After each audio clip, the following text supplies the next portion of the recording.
Most of the time you're going to have a stud that's bowed, problem with the wall.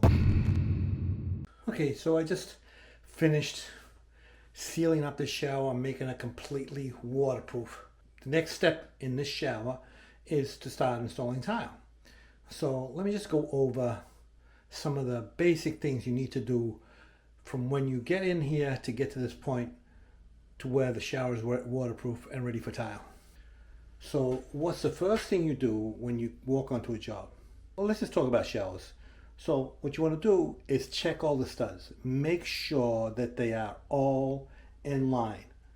And most of the time that's not going to be the case. Most of the time you're going to have a stud that's bowed, or one that's sticking out, or one that's too far back, and you're going to either have to shim or do something to correct the problem with the wall. A lot of times you can wet shim if you're doing foam board. If it's just one stud, you can get a planer and just plane it down. Other times you might have to shim it out with some drywall shims, or you might even have to sister it up with another 2x4 or whatever you have to get that wall all flat. So when you put your level across, all the studs touch. So that's how you know that it's flat. And you're going to do that for all the walls. Once you've done that, then you're going to have to decide what kind of system you're going to use. If you're using Durock, the previous steps do not change. You still need flat walls. So if you're going to use a cement backer board, then you're going to put up your cement backer board according to directions, and then you're going to tape the seams and waterproof that with some liquid applied waterproofing membrane or some sheet membrane. That is why I like foam board. You put it up, it's waterproof. The only thing you need to treat are the seams and the corners. And the latticrete system here, you can use a sealant. If you're using Schluter, you have to use banding. Either system works perfectly fine, and I've used both systems countless times. Now, you have to decide what kind of drain you're going to have. If you're going to use a 3-piece drain, or it's also known as a 2-stage drain, then you're going to need to put in a pre-slope, then put in your vinyl liner, then put your final mud bed in, and then you're ready for tile. You make sure that if you're putting a vinyl liner in, that you do not put Durock on the curb, that you mud that, or use some curb overlay, or use some other system that that you can use to fill it with mud. There's many different options for that.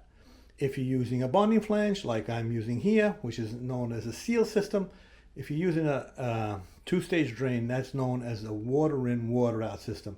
If you're using a bonding flange like a Schluter or a Flowflex or even a latticrete drain, there's several different ones. You don't need a pre-slope, your mud bed or your foam, because a lot of times you can use foam trays with these systems. I always use mud, but whatever you're using as your slope to the drain, the bonding flange is going to be the key to that system. This is a bonding flange. I actually used the Flowflex here. I'll show you a picture of that installed. But now this is all completely watertight and ready for tile.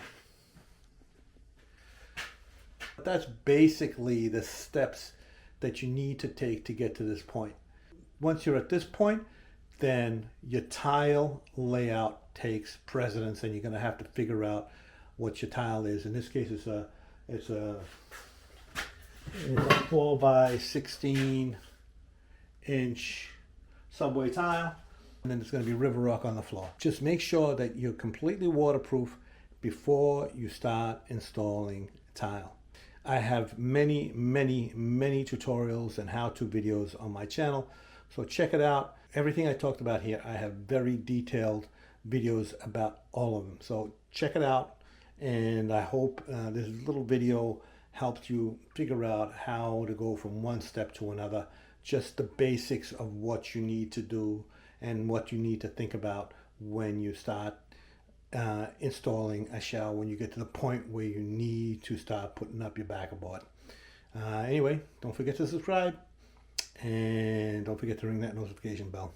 Thanks a lot.